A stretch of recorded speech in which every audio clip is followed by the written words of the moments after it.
하나님 말씀은 출애굽기 18장 17절에서 23절 말씀입니다.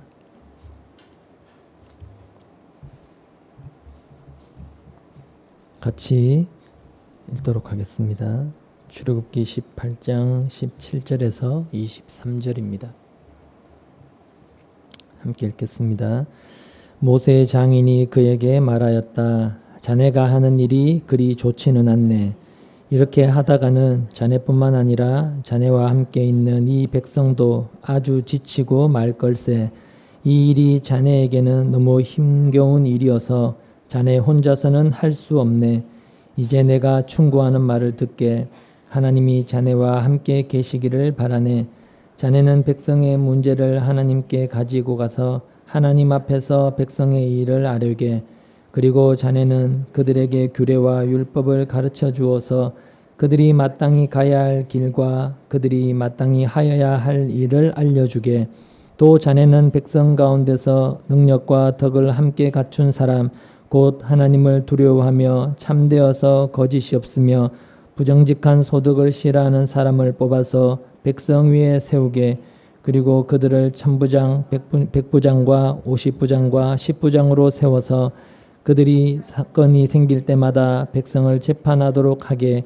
큰 사건은 모두 자네에게 가져오게 하고 작은 사건은 모두 그들이 스스로 재판하도록 하게. 이렇게 그들이 자네와 짐을 나누어 지면 자네의 일이 훨씬 가벼워질 걸세.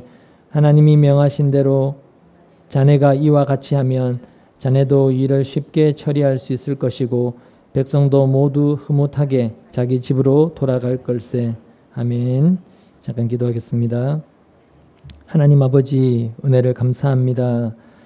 어떠한 현실 속에서도 우리를 붙드시고 동행해 가시는 그 은혜를 생각할 때 참으로 감사합니다.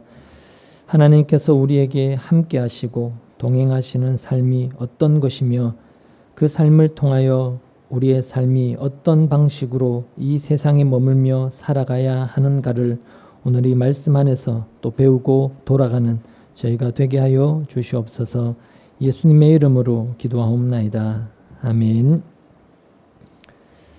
지난주에 모세의 장인 이드로가 모세의 두 아들과 그리고 아내 십보라를 데리고 광야에 있는 모세를 찾아온 그 내용에 대해서 말씀을 드렸습니다. 그 모세의 장인 이드로가 모세를 찾아오게 된 계기가 무엇이었느냐 하면 하나님께서 이스라엘을 애굽에서 인도해 내신 그 모든 일들을 장인이 듣게 되었기 때문이었습니다. 그게 계기가 되어서 모세의 가족들을 데리고 모세를 찾아왔던 것인데 누군가가 이드로에게 가서 그 사실을 전해 주었든지 아니면 장인이 어떤 루트를 통해서 소식을 들었든지 그렇게 했을 것인데 근데 신기한 것은 모세가 이스라엘 자손을 데리고 애굽에서 나왔다라는 이런 내용으로 이드로에게 소식이 전해지지 않았다는 것입니다. 무슨 말이냐면 1절을 보시면 이렇게 되어 있거든요. 1절을 보면 미디안의 제사장이며 모세의 장인 이드로는 하나님이 모세와 그의 백성 이스라엘에게 하신 일, 곧 주님께서 어떻게 이스라엘을 이집트에서 인도하여 내셨는가 하는 것을 들었다. 이렇게 되어 있지 않습니까? 그러니까 하나님께서 모세와 그의 백성 이스라엘에게 행하신 일을 이드로가 다 들었다는 겁니다. 소식을 다 들었는데 그러니까 대개 이런 경우에는 어떤 식으로 그 내용이 전달되어지는 게 자연스러우냐면 모세가 이스라엘을 이끌고 애굽에서 나갔다. 이렇게 모세가 중심이 되어서 소문이 퍼지게 되어 있다는 겁니다. 그게 보편적입니다. 왜냐하면 실제로 사람들 눈에 보이는 것은 모세가 이스라엘 백성을 데리고 애굽에서 나왔기 때문에 애굽에 10가지 재앙을 내리게 한 것도 모세고 홍해를 갈라서 마른 땅으로 가게 한 것도 모세고 그 홍해가 다시 합쳐져서 애굽 군대를 모두 수장시킨 것도 보기에는 모두 모세가 한 것처럼 그렇게 보이기 때문에 모세의 공로로 돌아가기가 참 쉽습니다. 그래서 그렇게 눈에 보이는 대로만 보면 이들도 야 우리 사위 정말 대단한 사람이네. 이런 마음으로 모세의 가족을 데리고 모세를 찾아갔다고도 생각할 수 있다는 것이죠. 그러니까 이야기가 그런 식으로 흘러가는 것이 어떤 세상의 방식과 세상의 시각에서는 자연스럽고 보편적이라고 할 수가 있을 거라는 거죠. 그리고 사실은 지금의 기독교도 그렇지 않습니까? 모든 되어진 일에는 하나님이 하셨다 이렇게 말은 하지만 그 하나님의 일하심을 생각하는 것이 아니고 늘 인간이 일한 것으로 바라보는 그런 시각으로 되어 있지 않느냐는 것입니다. 그래서 잘된 일에서는 인간의 공로가 인정이 되고 야, 그 사람 참 대단하다 이런 생각들을 당연히 하게 되는 것이고 또 잘 되지 못한 일에 있어서는 하나님을 생각하기보다 하나님의 어떤 뜻과 일하심을 생각하기보다는 사람이 잘못해서 능력이 부족해서 혹은 실력이 없어서 그래서 뭔가 일이 잘못되었어 이렇게 치부하는 경우가 거의 대부분이고 대부분의 사람들이 다 그렇게 보고 있지 않느냐는 것입니다. 신자들조차도. 그런 걸 생각을 하면 이스라엘 자손이 애굽에서 나오게 된 그 일이 모세가 한 일이 아니고 하나님께서 모세와 이스라엘에게 행하신 일이다. 이런 식으로 이드로에게 전해졌다는 것은 우리가 일반적으로 생각할 때 참 신기한 일이 아닐 수가 없다는 것이죠. 그리고 이것은 모세와 장인의 대화에서도 여실히 드러나고 있다는 겁니다. 앞에 있는 8절을 보시면 모세가 이렇게 이야기를 하죠. 모세는 장인에게 주님께서 이스라엘을 도우신 일, 곧 바로와 이집트 사람에게 하신 모든 일과 그들이 오는 도중에 겪은 모든 고난과 주님께서 어떻게 그들을 건져주셨는가 하는 것을 자세히 말하였다. 이렇게 되어 있습니다. 그러니까 모세도 장인에게 내가 이스라엘을 애굽에서 데리고 나왔습니다. 라고 그렇게 자기가 한 일로 이야기를 하지 않고 하나님께서 이스라엘을 위해서 행하셨습니다. 라고 이야기를 한다는 겁니다. 그러면서 모세는 자기가 한 일을 어디에서도 드러내지를 않고 있다는 것이죠. 그리고 모세의 말을 들은 이드로도 아니야. 네가 능력이 있고 네가 그만한 실력이 있고 그릇이 되니까 그 많은 사람들, 그 백성들을 데리고 나왔어. 이렇게 모세의 말에 반박하지 않고 그래 맞아. 하나님이 하셨어 라며 이드로도 그렇게 그 일을 하나님이 행하신 일로 다 받아들이더라는 것입니다. 그리고는 이드로가 비록 이방인이었음에도 불구하고 10절에 보면 주님께서 이집트 사람의 소나기와 바로의 소나기에서 자네와 자네의 백성을 건져주시고 이 백성을 이집트 사람의 억압으로부터 건져주셨으니 주님은 마땅히 찬양을 받으실 분일세 라며 이렇게 하나님을 찬송하는 그런 결과를 보이고 있더라는 것입니다. 그러니까 이런 내용을 우리가 보면서 우리가 생각해야 할 것이 뭐냐면 이 성경이라는 것이 우리에게 말하고자 하는 것이 무엇인가에 대한 정확한 인식이 신자된 우리 안에 있어야 한다는 것입니다. 그럼 성경이 한결같이 우리에게 이야기하고 있는 것이 뭐냐? 바로 하나님이 행하신 일이라는 겁니다. 사람이 한 일이 아니라 하나님이 행하신 일입니다. 그걸 성경은 한결같이 이야기를 하고 있다는 것입니다. 물론 표면적으로는 다 인간이 등장을 합니다. 하나님이 행하신 그 일 속에 인간이 등장을 하고 뭔가 인간이 한 일이 있기는 있는데 근데 그 모든 일을 다스리시는 분은 하나님이시기 때문에 하나님께서 이렇게 행하셨다. 그 하나님이 행하신 일을 이야기하고 있는 것이 바로 성경이라는 것입니다. 그러니까 신자가 절대로 양보하지 않아야 될 성경에 대한 기준, 그 시각이라고 하는 것은 뭐라고요? 하나님이 하셨다라는 그 시각만큼은 절대로 양보하지 않아야 한다는 것입니다. 거기에 사람을 등장시킬 수 없다는 거죠. 물론 기독교인이라면 누구나 다 성경을 이야기하면서 하나님이 하셨다라고 당연히 인정을 하죠. 근데 거기에 꼭 추가시키는 것이 있다는 겁니다. 그게 바로 사람이라는 거죠. 사람을 꼭 갖다 붙인다더라는 것입니다. 어떻게 붙이느냐? 하나님은 사람을 불러서 사람을 통해서 일하신다라고 하면서 사람을 절대로 포기하지 못하고 있더라는 것입니다. 근데 만약에 사람들이 흔히 생각하는 대로 그런 식으로 하나님이 일을 하신 것이라면 지금 모세도 하나님이 하셨어. 근데 나를 세워서 하셨어. 라며 결국은 자기도 거기에 추가시켜야 한다는 거죠. 더군다나 이드로는 하나님을 모르는 이방인인데 그런 이방인이 볼 때는 당연히 모세가 한 일로 더 보일 수밖에 없는 것이고 그러면 당연히 이드로도 아니야. 하나님이 너를 세워서 했어. 네가 그만한 자질과 능력과 실력과 그릇이 되니까 하나님이 너를 사용하신 거야. 그렇게 자기 사위를 추가시켜야 되는 게 마땅하다는 것이죠. 근데 모세와 장인의 대화에서는 오직 하나님께서 행하신 일만 지금 드러내고 있고 인간이 한 일은 전부 다 쏙 빠져 있다는 것입니다. 바로 이것이 성경의 시각이라는 것을 우리가 좀 깊이 있게 생각을 해야 되는 것이고 그리고 이 성경을 정말 제대로 받아들인 그런 참된 신자라면 거기에서 인간의 이야기, 인간이 행한 일이라는 것은 나와질 수가 없다는 것. 도리어 그 인간까지 하나님께서 어떻게 다스리시면서 그 모세라는 인물을 하나님께서 어떻게 다스리시면서 하나님의 뜻대로 그를 빚어가며 일해 가시느냐라는 하나님의 어떤 일하심, 하나님의 하나님 되심, 하나님의 능력과 하나님의 권능만 부각이 되어지는 것. 그게 바로 성경에 대한 올바른 시각이고 올바른 이해다.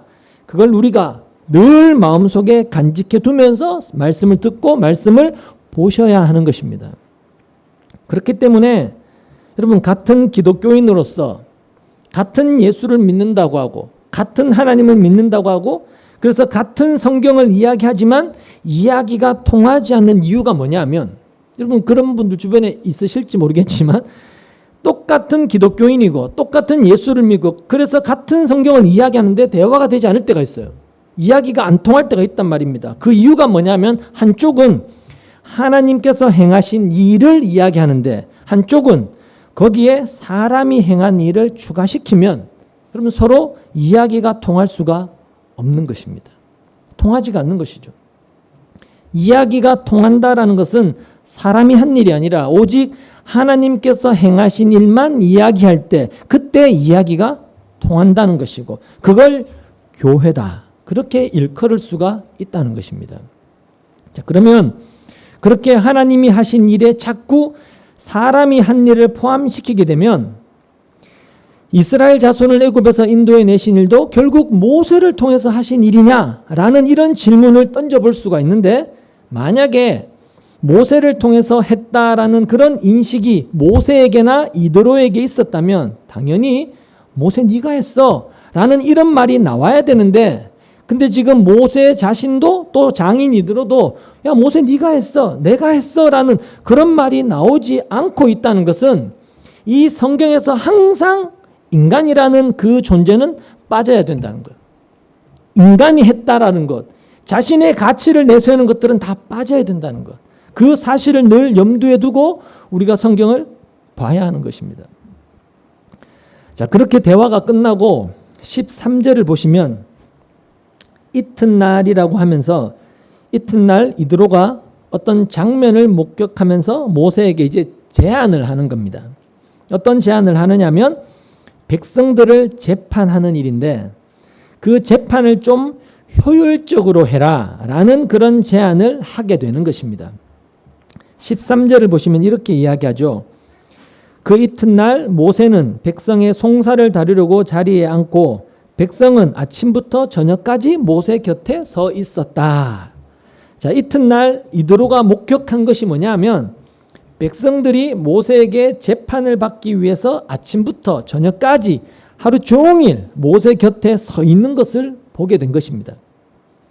애굽에서 나온 이스라엘 자손은 보행하는 장정만 60만이었습니다. 거기다가 어린아이나 여자 또 노인들까지 합하면 그 수는 200~300만이 된다고 그렇게 보통 이야기를 하는데, 이들이 광야에서 함께 생활을 하는데 여러분 어떻게 아무 문제가 생기지 않겠습니까? 당연히 문제가 생길 수밖에 없습니다.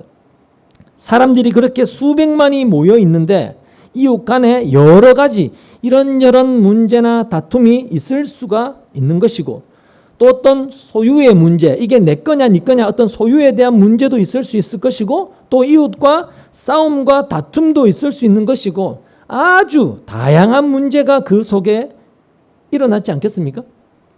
그런 다툼과 문제를 해결하기 위해서 이제 사람들이 모세를 찾는 겁니다.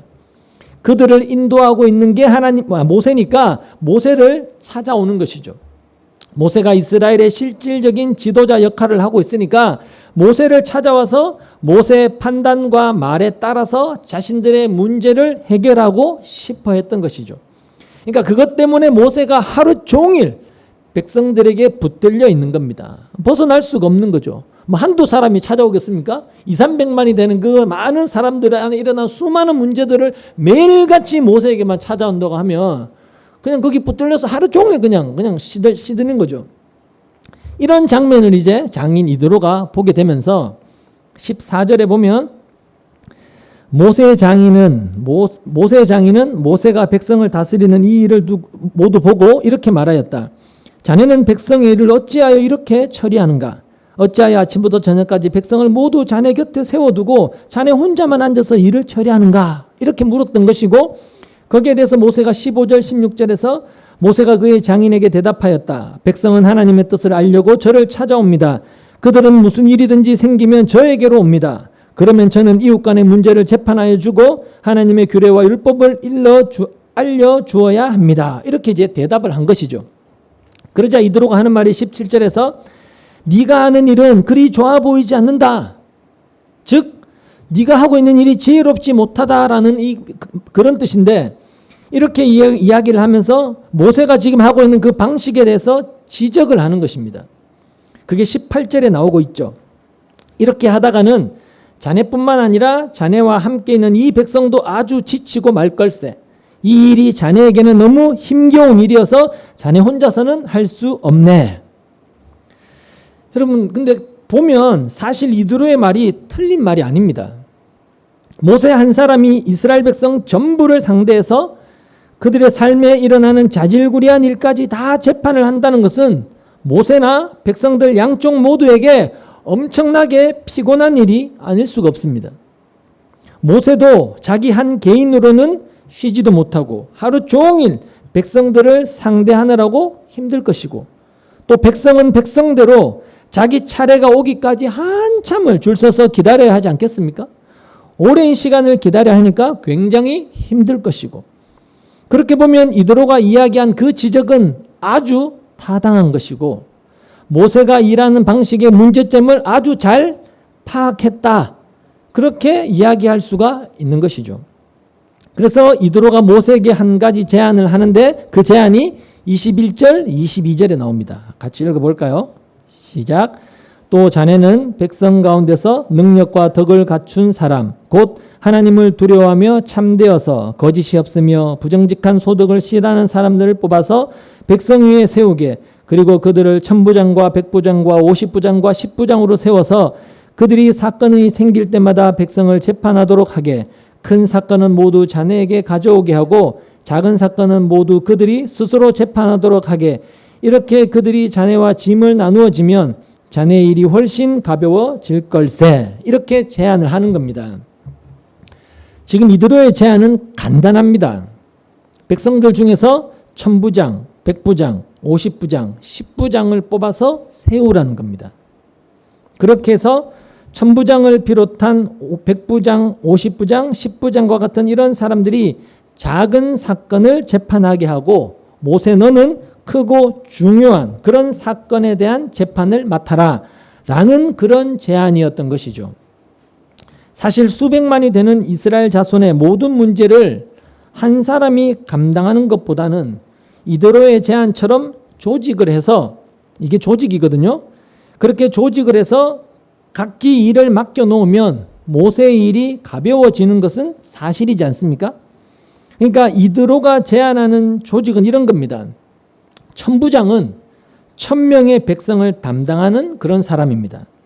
천부장 아래에 1000명의 백성이 있는 것이고 그 천부장 아래에 백부장이 있습니다. 백부장은 100명의 백성을 담당하고 또 백부장 아래에는 50부장이 있습니다. 50부장은 당연히 50명의 백성을 담당하고 또 그 아래에는 10부장이 있어서 10명의 백성을 담당하게 하는 이렇게 차근차근 어떤 계단식으로 조직을 세우라는 것이죠. 그렇게 해서 아주 사소한 사건은 10부장이 재판을 하고 그보다 조금 중요한 것은 50부장이 혹은 그보다 조금 더 중요하면 100부장이 재판하는 이런 식으로 차근차근 계단을 밟아 올라가면서 조금 더 직급이 높은 사람이 좀 더 중요한 사건을 재판하게 하는 그런 식으로 사건을 해결해 가는 것을 이제 제안을 했던 것입니다. 그러니까 이게 바로 이야기한 대로 하나의 조직이죠. 조직이고 이 조직이라는 것은 일을 굉장히 효율적으로 하게 만들어내는 겁니다. 어떤 일이든지 한 사람이 모든 일을 다 할 수 없기 때문에 조직을 하고 사람을 잘 나누어서 일을 딱딱 맡기고 담당시키면 일이 착착 잘 될 수가 있는 것이죠. 그런 점에서 이드로의 제안은 어떻게 보면 굉장히 지혜로운 그런 제안이 아닐 수가 없습니다. 일을 효율적으로 해결할 수 있는 아주 좋은 제안이죠. 그래서 모세도 그 말을 듣고 그대로 합니다. 26절에 보면 그들은 언제나 백성을 재판하였다. 어려운 사건은 모세에게 가져오고 작은 사건들은 모두 그들이 재판하였다. 이렇게 이드로가 제안했던 그런 방식이 이제 이스라엘 안에 자리를 잡게 되면서 이스라엘의 일이 그렇게 이제 흘러가게 되는 것입니다. 지금의 사회 방식도 그렇지 않습니까? 이런 식으로 조직이 되어서 어떤 단체든 조직이 있고 그렇게 조직이 되어서 일을 처리를 하고 있습니다. 심지어 교회도 조직이 있습니다. 교회도 사람이 모인 단체니까 조직이 있어서 교회 일을 운영을 하고 그런 방식으로 되어 있지 않습니까? 목사 한 사람이 교회 일을 다 할 수 없으니까 일을 딱딱 맡기는 그런 어떤 직분자들을 세우곤 하지 않습니까? 이런 점들을 생각해 보면 이드로의 제안은 굉장히 효율적이고 지혜롭다고 할 수 있는 것이고 아무 문제가 없다고도 이야기할 수가 있을 겁니다. 오히려 모세로 하여금 일을 더 효율적으로 잘 할 수 있도록 하고 이스라엘의 일들이 좀 더 잘 굴러갈 수 있도록 도와주는 아주 좋은 제안을 이드로가 했다. 그렇게 말할 수가 있는 것이죠. 물론 이드로의 제안 자체가 잘못된 것은 절대 아닙니다. 이스라엘의 모든 일을 모세 한 사람이 다 해결해야 된다. 이런 것도 아닙니다. 그런 건 없습니다. 그리고 하나님은 조직에 대해서 어떤 율례나 법도를 세우시지 않았기 때문에 조직이 있다고 해서 잘못된 것도 아니고 조직이 없다고 해서 잘하고 있는 것도 사실은 아닙니다. 그럼 그런 점에서 지금 장인 이드로의 제안은 잘한 것이냐? 이런 문제를 우리가 생각해 볼 수가 있는데 바로 여기에 대해서 우리가 생각해 볼 문제가 있다는 것입니다. 자, 대개 사람들이 생각하는 것이 뭐냐면 어떤 단체든지 간에 그 단체가 잘 굴러가기 위해서는 또 좀 더 발전하고 성장하기 위해서는 조직이 잘 돼 있어야 된다라는 이런 생각들을 거의 다가 하고 있습니다. 그래서 교회도 잘 되고 부흥하기 위해서는 교회 운영을 효과적으로 잘 하기 위해서는 조직을 잘 갖추어야 된다. 그리고 조직을 잘하고 사람을 잘 세우는 것도 목사의 어떤 실력이다, 능력이다. 이런 말들도 많이들 합니다. 그러니까 지금 이드로의 제안에서 우리가 그런 생각을 지금 엿볼 수가 있다는 것입니다. 이드로는 모세를 이스라엘을 이끄는 지도자로 지금 보고 있습니다.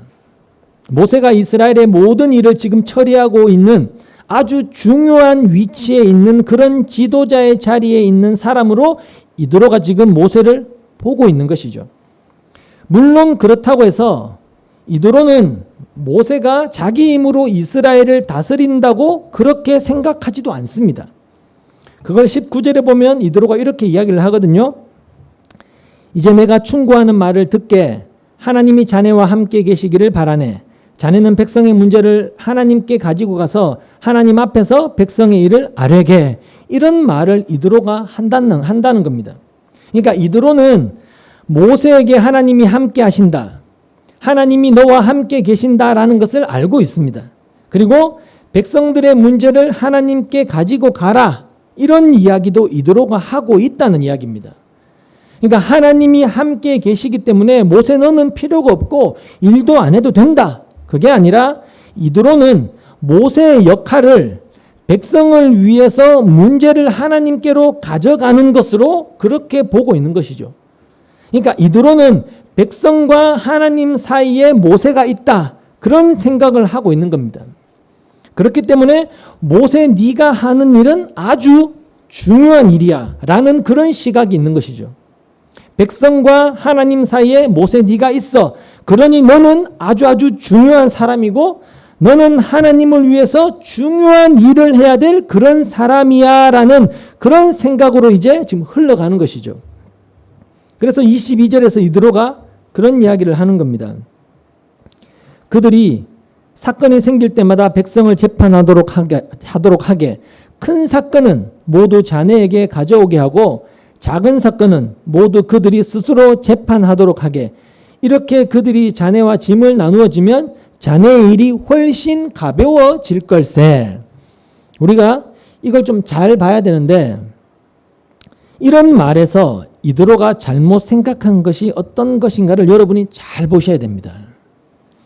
지금 이드로의 말은 천부장, 백부장, 50부장, 10부장과 같은 이런 사람들을 세워서 작은 사소한 그런 사건은 모두 그들이 스스로 재판하도록 해라는 겁니다. 그리고 모세 너는 큰 사건을 가지고 하나님께로 가라라는 것이죠. 지금 이드로의 말을 가만히 들어보면 이드로가 갖고 있는 생각은 어떤 생각처럼 보입니까? 이드로가 갖고 있는 생각은 어떤 생각이죠? 모세가 하는 일은 큰 일이고 다른 사람이 하는 일은 작은 일이다. 이렇게 일에 대해서 구분을 하고 있는 것이고, 그리고 사람도 구분을 하고 있는 것입니다. 모세는 큰 일을 할 사람이고 그 다음에 밑에 있는 모세가 세운 천부장과 같은 사람들은 모세보다 조금 더 작은 일을 하는 사람들, 아마 제일 밑에 있는 10부장은 제일 작은 일을 하는 그런 사람으로 그렇게 구분해서 보겠죠. 결국 이드로의 생각은 모세 네가 백성들의 그 작은 일까지 맡을 필요가 있느냐. 작은 일은 사람을 세워서 그들끼리 알아서 일하도록 맡겨놔라. 이런 생각이었던 것입니다. 작은 일은 다른 사람에게 맡겨라. 너보다도 좀 낮은 사람, 좀 부족한 사람에게 맡겨놔라. 뭐 그런 생각이었겠죠. 근데 이게 지금의 기독교인들 그리고 목사들의 생각이기도 하다는 것입니다. 그래서 교회 일을 작은 일과 큰 일로 나누어서 생각을 하는 겁니다. 그것부터가 문제가 되는 것입니다. 작은 일과 큰 일로 나누는 것, 교회 일을. 그리고 목사의 일은 하나님이 맡긴 크고 중요한 일. 목사가 하는 일은 중요한 일이고 교인이 하는 일은 목사가 맡긴 사람이 하는 그것보다 작은 일. 그렇게 구분을 해버리는 거죠. 그런 사고방식이 바로 세상의 생각, 세상적 사고방식이라는 것입니다. 일을, 교회의 일조차도 구분해 버린다는 것이. 교인들도 그렇게 생각하거든요, 사실은.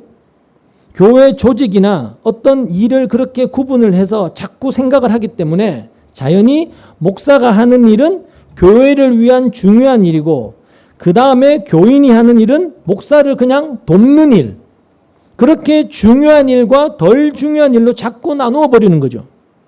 그렇게 일을 구분해서 보기 때문에 중요한 일을 하는 사람은 중요하게 여기는 것이고 작은 일을 하는 사람은 작은 일을 하는, 중요한 일을 하는 사람보다는 좀 낮은 사람으로 덜 중요한 사람으로 그렇게 보게 될 수밖에 없단 말입니다.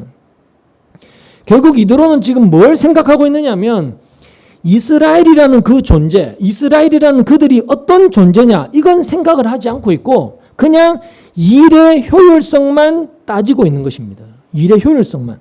어떻게 하면 일을 효율적으로 더 잘할 수 있을까? 그리고 거기에서 나온 것이 바로 계급적 조직이었던 것입니다. 1000부장, 100부장, 50부장, 10부장이라는 계급적 조직. 이걸 제안을 했던 것이죠. 그러니까 이드로의 제안은 어떤 단체를 운영해 나가는 아주 효율적인 그런 방법인데 그건 세상의 단체, 세상 나라에 속한 것이고 이스라엘은 세상에 속한 그런 단체가 아니라는 겁니다. 그걸 몰랐던 거예요. 그래서 21절에 보면 이드로가 이야기하기를 백성 가운데 능력 있는 사람들을 뽑아서 1000부장, 100부장, 50부장, 10부장으로 세워라 이렇게 이야기하고 있는 것인데 이드로가 말한 그 능력 있는 사람이라는 것은 뒤에 뭘 이야기해요?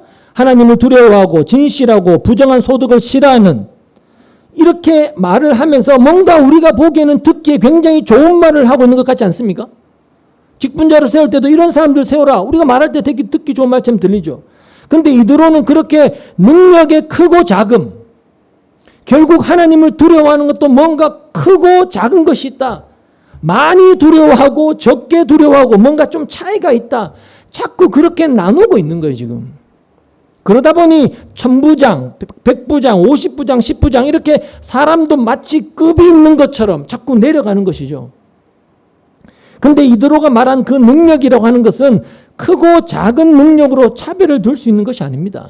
보십시오. 여러분 하나님을 두려워하는 사람 이렇게 지금 이야기를 하고 있는데 하나님을 두려워하는 것에 차별이 있을 수 있나요? 없습니다. 이야기한 것처럼 하나님을 많이 두려워하고 하나님을 적게 두려워하는 것으로 그렇게 나눌 수가 없어요, 여러분. 근데 그냥 사람이 나누는 것 뿐이에요. 저 사람은 하나님에 대해서 많이 두려워하고 저 사람은 하나님에 대해서 덜 많이 두려워한다. 이런 게 없단 말입니다. 목사는 하나님을 많이 두려워해서 믿음이 큰 거고 그러면 교인은 하나님을 적게 두려워해서 믿음이 적고 그렇게 나누어지는 게 아니라는 이야기입니다. 근데 자꾸 그렇게 나누려고 하더라는 거죠. 나누려고 하다 보니까 거기에 뭐가 생겨요? 차별이 생기는 거예요. 자꾸 차별이. 하나님을 두려워하는 것은 여러분 누군가가 하나님을 두려워한다는 것은 믿음에 의한 거예요. 믿음이 있기 때문에 그 믿음이 하나님을 알게 하기 때문에 그 하나님을 경외하고 두려워하게 되는 거예요. 그래서 하나님을 두려워하지 않는다는 말은 믿음이 없다는 뜻인 거거든요. 그래서 하나님을 두려워하는 것은 믿음에 의한 것인데 그 믿음에는 크고 작은 게 없단 말입니다. 하나님을 두려워하느냐 두려워하지 않느냐 이 둘 중에 하나일 뿐이라는 거예요, 여러분. 그렇게 볼 때 이드로의 이 제안이라고 하는 것은 결국 세상 방식을 그대로 신앙의 공동체 안에 가져 들어오는 것, 세상 방식을 그대로 이스라엘 안에 가져오게 하는 그런 제안에 지나지를 않는 것입니다. 일의 중요성과 어떤 큰 일과 작은 일로 나누어 보는 그런 세상 시각에 기인한 것이고 또 사람도 중요한 일을 하는 사람과 덜 중요한 일을 하는 사람, 큰 일을 하는 사람과 작은 일을 하는 사람으로 나누어 보는 지극히 세상 시각에 담겨 있는 제안이라는 거죠. 그걸 교회 안으로 갖고 들어온 거예요, 쉽게 말하면. 그렇게 판단이 된단 말입니다. 물론 이드로는 그렇게 하는 것이 모세가 일을 좀 더 효율적으로 할 수가 있고 또 앞으로 이스라엘이 더 발전할 수 있는 좋은 제안이라고 그렇게 생각을 했을 겁니다. 근데 그게 바로 이드로의 한계였다는 거예요. 한계였단 말입니다. 여러분 이드로는 모세와 이스라엘에게 행하신 하나님의 그 일, 하나님의 그 일에 대해서 들었다고 했습니다. 다 들었고 그것 때문에 하나님을 찬송까지 했지 않습니까? 하나님께서 이스라엘에게 이렇게 행하셨구나. 그분은 찬송받으시기에 합당하다라고 그렇게 생각을 했지만 이드로가 결정적으로 생각하지 못했던 것이 있었는데 그게 뭐냐면 하나님께서 이스라엘을 애굽에서 인도해 내신 것이 이스라엘이라는 그 민족을 잘 운영하고 발전시켜서 이 세상에서 강하고 잘 사는 그런 국가로 만들기 위해서가 아니라는 것. 이걸 이드로가 몰랐던 것입니다. 알지를 못했던 거예요. 하나님께서 이스라엘을 애굽에서 인도해 내신 것은 하나님의 약속을 믿는, 그 하나님이 누구신지 알고 그 하나님이 약속하신 그 말씀을 믿는 하나님의 참된 백성이 되게 하시기 위함이었어요. 그게 그들을 애굽에서 구원해 내신 목적이란 말입니다. 우리를 구원하신 이유도 마찬가지고요. 그래서 예수 믿고 우리가 잘 먹고 잘 사는 게 궁극적 목적이 아니라고 그렇게 강조를 드리는 거예요. 그게 그들을 인도해낸 하나님의 뜻이었단 말입니다. 하나님의 언약을 믿는 참된 백성 되게 하시는 것. 이스라엘이라는 나라는 국가를 잘 조직하고 운영해서 나라를 부하고 강대국으로 만들어라. 거기에 하나님의 뜻이 담겨 있는 것이 아니었습니다. 근데 이드로는 그걸 몰랐기 때문에 단지 모세가 일을 효율적으로 잘해서 이스라엘이라는 나라를 잘 운영해야 이스라엘이 앞으로 더 잘 될 수 있다. 이것만 생각을 했던 것이고, 이게 세상적 사고방식이란 말입니다. 그걸 위해서 사람을 조직해서 일을 하는 그런 방식이 지금 필요하다. 그렇게 봤던 것이죠. 사실 천부장, 백부장이라고 하는 그런 어떤 계급이라고 하는 것은 여러분 이스라엘에게는 원래부터 없었던 제도입니다. 이방 나라에서 행해지던 계급 제도인데, 그런 이방의 계급 제도를 모세가 차용을 해서 잘 시행을 하면 앞으로 이스라엘이 이방 나라들처럼 잘 될 것이다. 그런 생각이었던 거예요. 그래서 이드로의 제안에 담긴 그 생각이 오늘 우리가 교회를 바라보는 생각과 전혀 다르지가 않다라는 것을 알 수가 있단 말입니다. 교회를 생각할 때 지금 기독교인들이 잘못 생각하고 있는 게 뭐냐면, 하나님에게 있어서 이 교회는 어떤 존재인가, 이걸 생각하지를 않아요. 하나님 앞에서 이 교회가 어떤 것인지를 사람들이 생각을 안 해요. 죽음의 세상으로부터 하나님의 은혜로 부르심을 받아 생명에 속한 자로 불려 나온 것이 교회인데, 그 교회가 하나님에게 있어서 어떤 존재인가 그걸 생각하지 않고 마치 교회를 사업체를 운영하듯이 그냥 교회를 잘 운영해서 크게 키우는 것이 모든 교회의 목표가 되어버렸다는 겁니다. 그러다 보니 벤치마킹을 해야 돼요.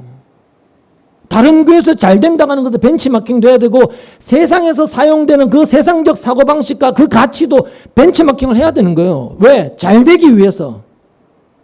잘해서 교회를 잘 조직해야 되고, 그렇게 해서 사람들을 잘 움직여야 됩니다. 왜요? 이유는 단 하나예요.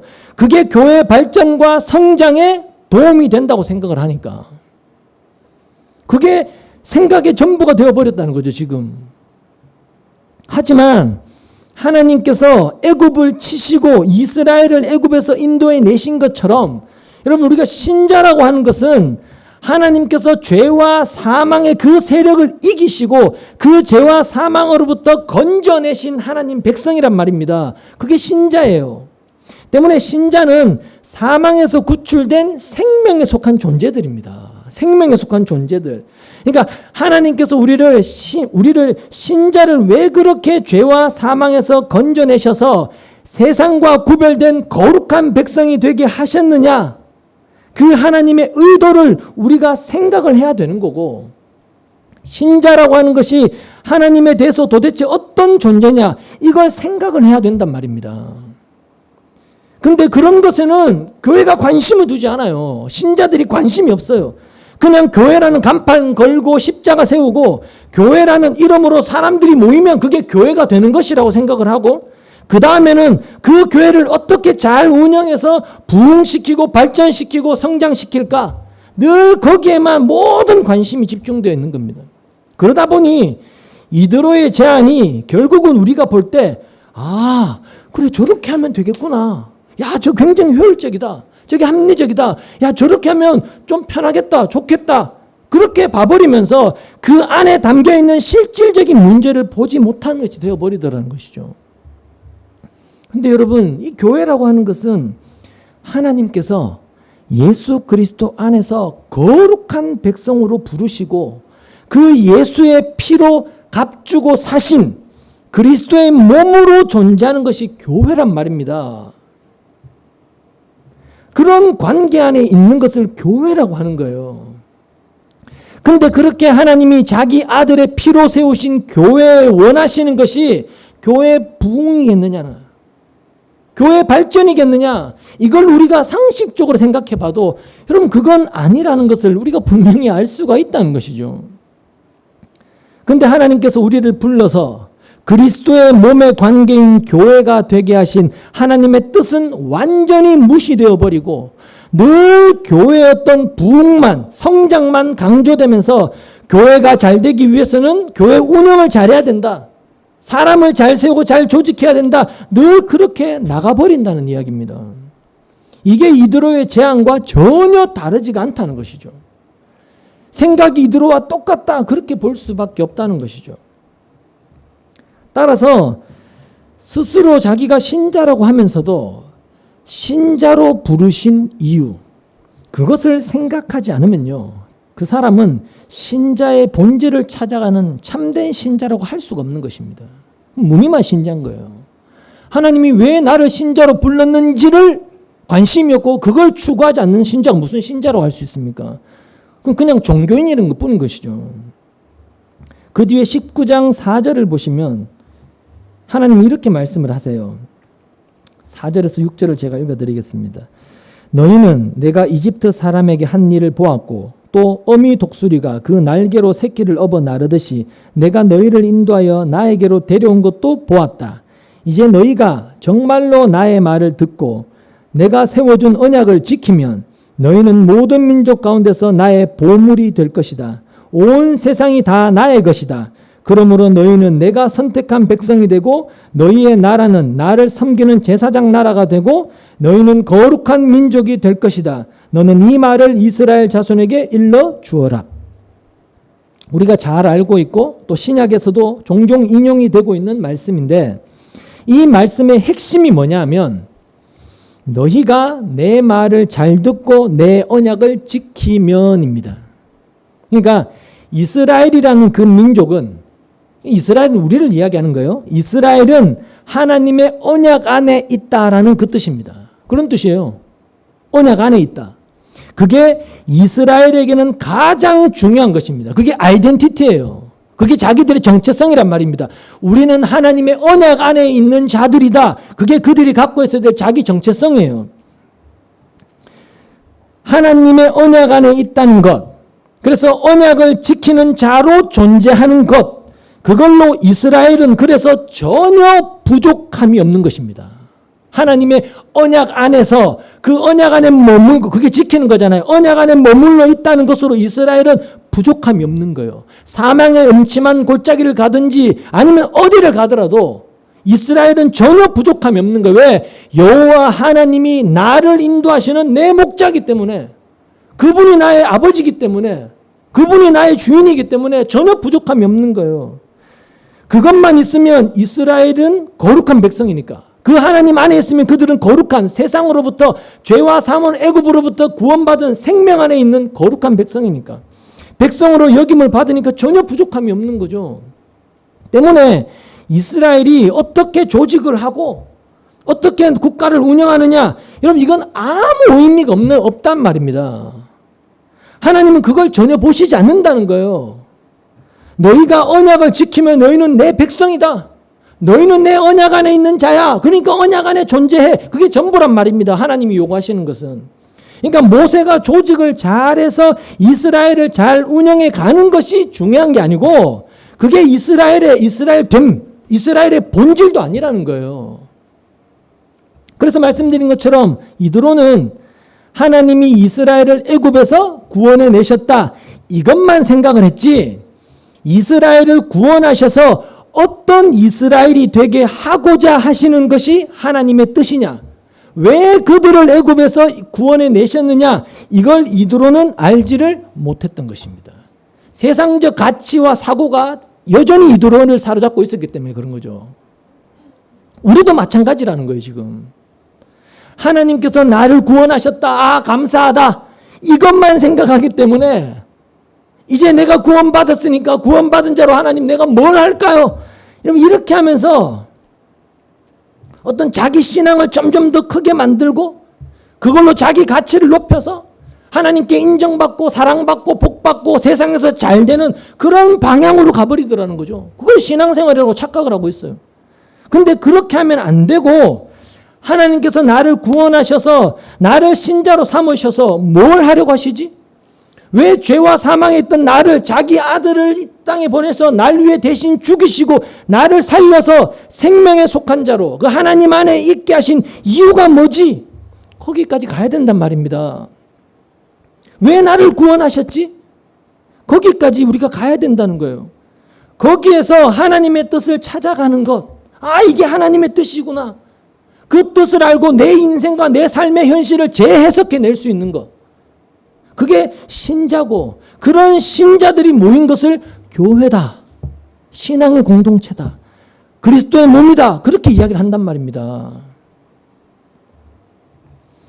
그렇게 이드로는 자신이 갖고 있던 익숙한 생각, 효율성과 합리성이라는 그런 애굽의 정신, 세상 습성이 묻어있는 그런 생각을 모세에게 제안을 했던 것입니다. 조직을 잘 만들고 사람을 잘 세워라. 그런 제안을 한 것이죠. 사람을 잘 세우면 너도 편하고 앞으로 일도 더 잘 될 거다. 그게 이방 나라의 어떤 속성이었던 것인데 교회는 다르다. 그런 세상 속성과 이방인의 습성을 따라가는 것은 교회가 아니다. 이걸 생각을 할 수 있어야 된단 말입니다. 여러분, 이 말은 조직하지 마라, 사람 세우지 마라, 이런 뜻 아니에요. 조직을 하건 안 하건 그건 문제가 되지 않는다고 했습니다. 중요한 것은 왜 조직을 세워야 하는가, 왜 조직을 세우는가, 거기에 우리가 초점을 둬야 한다는 것이죠. 만약에 이스라엘이 자신들을 바라보면서 우리는 하나님의 언약 안에 있는 자들로서 하나님의 거룩하게 구별된 백성이야. 그래서 우리는 부족함이 없어. 여호와가 내 목자가 되셔서 나를 항상 인도해 가시니까 내가 어디에 있고 어떤 상황과 현실이 되더라도 나는 부족함이 없는 사람이야. 그런 시각이 이스라엘에게 있었다면, 이스라엘은 하나님의 언약 안으로 부름을 받았고 그래서 언약 안에 있는 그것으로 이미 게임은 끝난 것입니다. 그렇잖아요. 다 끝난 거예요. 그게 족함이잖아요. 자족이고 그 자체가 만족이 되는 거예요. 부족함이 없죠. 여호와가 나의 목자시니 내가 부족함이 없다. 뒤에 내가 어디를 가고 어떤 곳에 처하고 어떤 상황 속에 던져지더라도 여호와가 내 목자인데 내가 그 언약 안에 들어와 있는데 내가 뭐가 부족한 게 있냐, 이렇게 되어진단 말입니다. 마찬가지로 여러분, 교회라고 하는 것도 언약으로 오신 그 예수 그리스도 안에, 예수 안에 존재하는 거예요. 그게 교회입니다. 그것으로 교회는 부족함이 없는 거예요. 그걸로 다 된 거란 말입니다. 사람을 세워서 일을 효율적으로 하고 못하고 그걸로 교회됨이 드러나고 증거되는 것이 아니라는 거예요. 교회를 잘 조직해서 잘 운영해야 된다. 여러분, 이건 사람의 생각이지 하나님의 생각은 아니라는 이야기입니다. 만약에 이드로의 생각처럼 교회를 효율적으로 잘 운영해야 된다, 여기에 관심을 둔다면 그건 교회를 하나님이 예수 안에서 부르신 거룩한 신자들의 모임으로 보는 것이 아니고 그냥 하나의 세상 단체로 보고 있다. 그렇게 규정할 수밖에 없어요, 여러분. 그리고 그렇게 교회를 하나의 세상 단체와 똑같은 것으로 보기 때문에 어떻게 하면 좀 더 효율적으로 교회를 잘 운영해서 키워볼까? 사람들의 입맛에 맞는 교회를 만들어서 사람들을 많이 오게 만들까? 이런 생각이 사라지지 않게 되는 거예요, 그게. 여러분, 이스라엘이라는 존재는 어린 양의 희생이라는 어떤 특별한 신적인 방식으로 그 죽음의 재앙에서 살아남아 애굽에서 빠져나왔던 것입니다. 그게 이스라엘의 정체성이에요.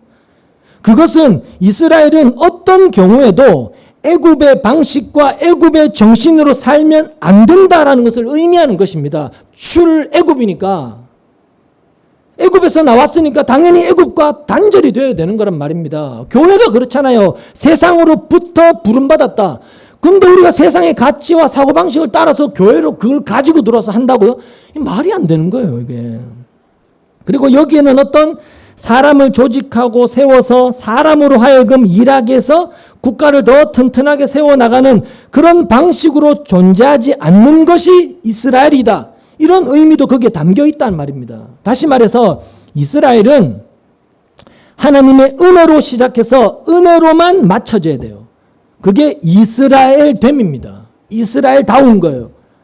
그리고 이것은 오늘날 교회됨의 정신이라는 것도 우리가 절대로 놓치면 안 된단 말입니다.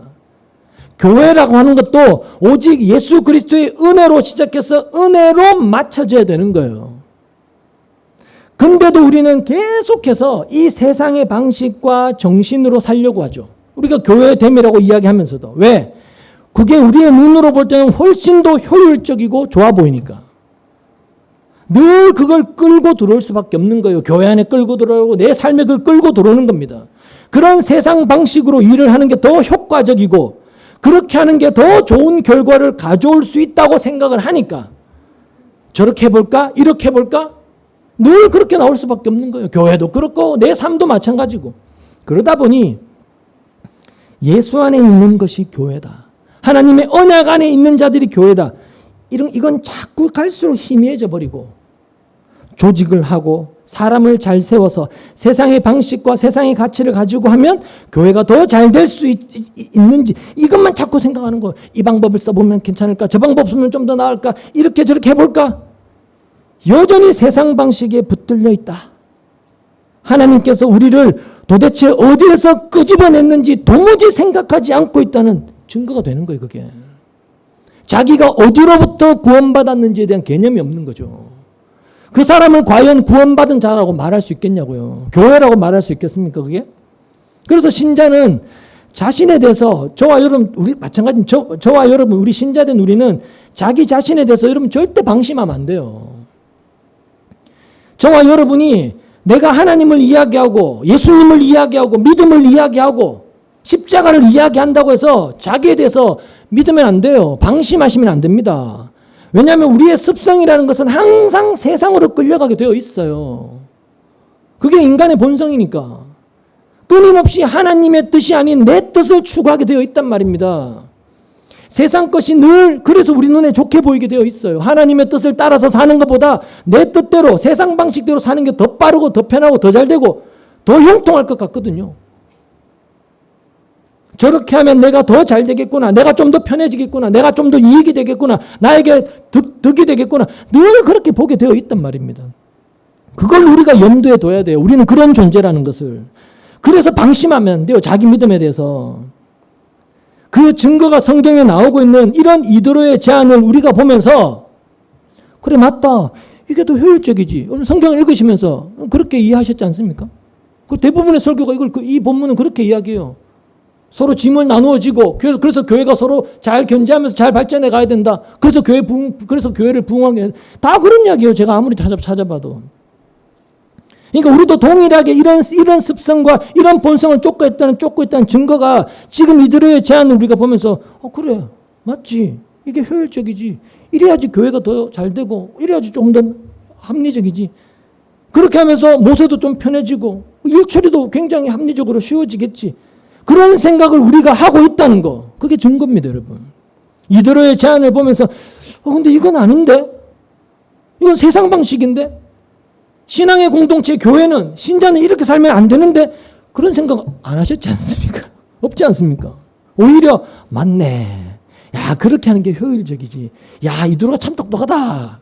그렇게 반응하게 되잖아요. 그러니까 우리가 이드로의 제안에 담긴 그 잘못됨, 세상적 사고, 세상의 정신 이걸 우리가 보지를 못했다는 이것이 바로 우리 자신의 잘못됨을 우리가 지금 보지 못하고 있다는 증거가 되는 것입니다. 자기 자신을 제대로 못 보고 있는 거죠. 그래서 우리가 말씀을 등한시할 수가 없단 말입니다. 말씀을 등한시할 수가 없어요. 왜냐하면 말씀을 통해서 미처 내가 보지 못했던 내 속에 있는 그 뿌리 깊게 뿌리 내려 있는 그 세상의 습성, 세상의 가치, 세상의 사고방식 이걸 볼 수 있기 때문에 우리는 말씀을 등한시할 수가 없는 거예요. 신자는요. 물론 우리는 이 세상 습성이라는 것을 내 자신에게서 잘라낼 수 없습니다. 이 세상의 습성, 이 땅의 정신 이걸 우리는 이기지 못합니다. 이스라엘이 광야에서 출애굽해서 광야를 살면서 그게 잘라내집니까? 안 잘라내져요. 가나안 땅에 들어가서도 안 잘라졌습니다. 늘 끌려가게 되어 있습니다. 이게 타락한 인간의 본성이거든요. 죄성을 품고 살기 때문에. 그걸 통해서 우리가 늘 생생하게 생각하고 느껴져야 되는 것이 뭐냐면 늘 세상의 습성을 좋아하고 세상을 흠모하고 그 세상 습성에 내가 늘 끌려가는 내가 지금 그 예수님의 십자가 은혜를 생각하고 그 은혜를 감사하고 있다면 그것은 하나님이 나를 내어버려 두시지 않으시기 때문이다. 그 생각을 할 수 있어야 된단 말입니다. 지금 나에게 있는 이 믿음은 하나님이 간섭하셨기 때문이다. 그걸 알아야 돼요. 그리고 나에게 있는 이 믿음은 하나님의 간섭 때문이다. 그걸 생각하게 된다는 것은 결국 나의 실력이 아니고 하나님께서 나를 인도하시고 나에게 함께 하고 계시기 때문이다. 그렇게 믿는 것이죠. 그걸 내가 하나님의 언약 안에 있다. 내가 예수 안에 있다라는 것으로 확인을 하는 겁니다. 그걸 믿음이라고 하는 것이고 바로 그 믿음으로 함께 하는 것이 교회다라는 것입니다. 그게 교회라는 거예요. 때문에 이런 교회는 뭐 조직을 잘하고 사람을 잘 세우고 그래서 교회를 잘 운영해 나가야 된다. 이런 생각에 절대 머물지 않습니다. 그게 교회됨이 아니거든요. 그건 믿음 안에 있는 것이 아니기 때문에 그래요. 그게 신자가 이해하는 교회가 되어야 됩니다. 그래서 교회는 사람이 뭐 많고 적고 아무 상관없이 예수님의 은혜로만 교제하는 것. 그게 교회의 본질입니다.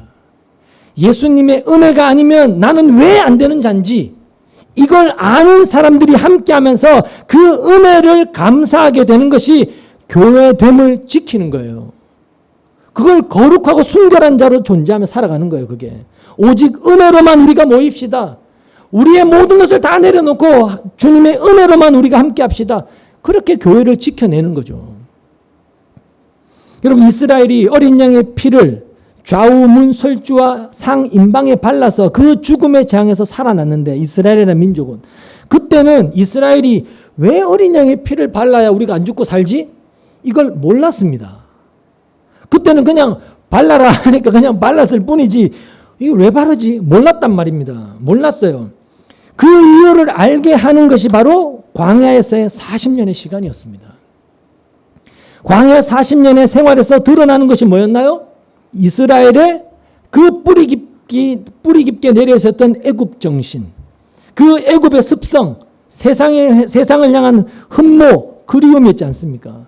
그런 자신들의 그 본성을 보면서 이것 때문에 우리의 이런 애굽의 어떤 본성, 이 습성 때문에 그 어린 양이 우리를 대신해서 죽었구나. 이걸 좀 알라는 거예요. 이걸 너희가 확인하라는 거죠. 이걸 우리에게 적용하면 똑같은 거죠. 우리가 이 세상을 살아가면서 광야와 같은 이 인생을 살아가면서 예수님이 우리의 무엇 때문에 그렇게 십자가에 죽으셔야만 했는가 이걸 좀 알아야 한다는 거예요. 그냥 학교 다니고 돈 벌고 내가 좋아하는 거 하면서 뭐 그렇게 인생을 대충 사는 게 아니고 그러니까 세상을 살아가면서 나에게서 늘 나타나고 있는 그 세상 습성, 세상 정신을 보면서 깜짝깜짝 놀라면서 이런 나 때문에 이런 것 때문에 예수님이 십자가에 죽으셨구나. 이걸 보셔야 된다는 거예요. 그래야 우리가 예수님의 그 십자가 은혜 앞으로 나갈 수가 있는 거예요. 은혜가 아니면 안 되는구나. 예수님의 십자가만 붙들지 않으면 나는 안 되는구나. 여기에 우리의 마음이 온전하게 붙들리게 되는 거예요. 그게 예수 안에 있는 그리스도의 몸된 교회다, 지체다 이렇게 표현을 하는 것입니다. 그래서 광야와 같은 이 세상을 살아가는 신자된 우리의 삶이 우리가 원하는 대로 내가 바라는 대로 그렇게 편하게만 될 수가 없는 것입니다. 왜냐하면 하나님은 우리에게 이 땅의 습성과 방식이 튀어나올 수밖에 없도록 인도해 가시기 때문에 그렇게 하시는 것은 그저 단순히 우리를 고생시키고 힘들게 하기 위한 것이 아니라 그 또한 우리를 내어버려 두시지 않으시는 언약 안에 있는 자들을 향한 간섭이라는 것이죠. 사랑의 간섭, 은혜의 간섭. 그리고 하나님이 그렇게 하시는 이유는 우리를 하나님의 거룩한 백성으로 남기시기 위함이다. 거기에 하나님의 뜻이 있는 것입니다. 거룩한 백성됨을 위해서. 그렇기 때문에 이것이 하나님의 뜻이다. 이걸 우리가 진짜 안다면 내 뜻대로 안 되는 그러한 현실에서도 하나님의 간섭과 은혜와 사랑을 우리가 깨달을 수가 있는 것이고, 이것이 바로 하나님의 거룩한 백성다움이라는 것이죠. 그래서 현실이 내 뜻대로 되어지지 않는다고 불평과 원망이 사라지게 되는 거예요. 26절에 보면 그들은 언제나 백성을 재판하였다. 어려운 사건은 모세에게 가져오고 작은 사건들은 모두 그들이 재판하였다. 이렇게 이야기하고 있는데, 말씀드린 대로 교회는 사람을 잘 세워서 스스로 문제를 해결해 나가는 그런 방식으로 유지되는 게 아니고 하나님께 맡기는 것을 배워야 됩니다. 교회라고 하는 것은. 이 말은 문제가 생겨도 그냥 가만히 내버려 둬라, 그런 뜻이 아닙니다. 그런 뜻이, 맡긴다는 건 그런 뜻이 아니고, 사람이 문제를 해결하려고 하게 되면 늘 초점을 어디에 두게 되느냐 하면 이 문제를 빨리 잘 해결해서 교회가 시끄럽지 않도록 해야 된다, 여기에만 초점을 두게 돼요. 그게 문제를 해결하는 궁극적 목적이죠. 시끄럽지 않도록 교회가 조용해야 된다, 교회가 시끄럽지 않도록 안정시켜야 된다, 이게 전부죠. 근데 하나님께 맡긴다는 것은요, 나는 아무것도 하지 않을 거니까 하나님 다 알아서 하세요, 이런 뜻이 아니고, 어떤 문제든지 그 문제를 통해서 하나님의 은혜를 배워간다, 거기에 초점을 둔다는 뜻입니다. 하나님을 배워가는 것, 그게 하나님께 맡기는 것입니다. 그래서 하나님께 맡기는 걸 배워가는 교회는 어떤 문제든지 간에 이걸 해결해서 우리가 잘 되자, 이게 아니고 어떤 일이든지 간에 하나님을 알게 하기 위해서 하나님이 허락하신 일로 보는 거예요. 그렇기 때문에 큰 일, 작은 일, 중요한 일, 덜 중요한 일이 따로 없는 겁니다, 교회 안에. 모든 일은 하나님을 알게 하기 위해 하나님이 주신 일이다, 이렇게 봐버리면 모든 일은 하나님이 주신 동일한 일이 되는 것이죠. 그러니까 모든 일을 그렇게 바라보는 것이 하나님을 신뢰하는 자로 살아가는 것입니다. 이 일을 통해서 하나님을 알고 하나님을 배우라고 하나님이 주신 일이다라고 하나님을 신뢰해버리는 거죠. 모든 것은 하나님을 배우게 하기 위한, 하나님을 알게 하기 위해서 하나님이 주신 것이다, 그게 맡기는 거예요, 여러분. 여러분 인생도 마찬가지고요. 그리고 내가 하나님에 대해서 이런 신뢰와 믿음이 있기를 소망하는 그 사람이 진심으로 하나님과의 관계에 있기를 소망하는 신자다, 이렇게 이야기할 수가 있는 것입니다. 때문에 신자된 우리의 소원은 늘 이런 신자가 되는 것으로 향하고 있어야 돼요. 이런 신자가 되고 싶다, 되었으면 좋겠다. 그래서 교회로 모였을 때도 이런 믿음으로 함께하는 그런 교회가 되기를 소원해야 되는 것이고요.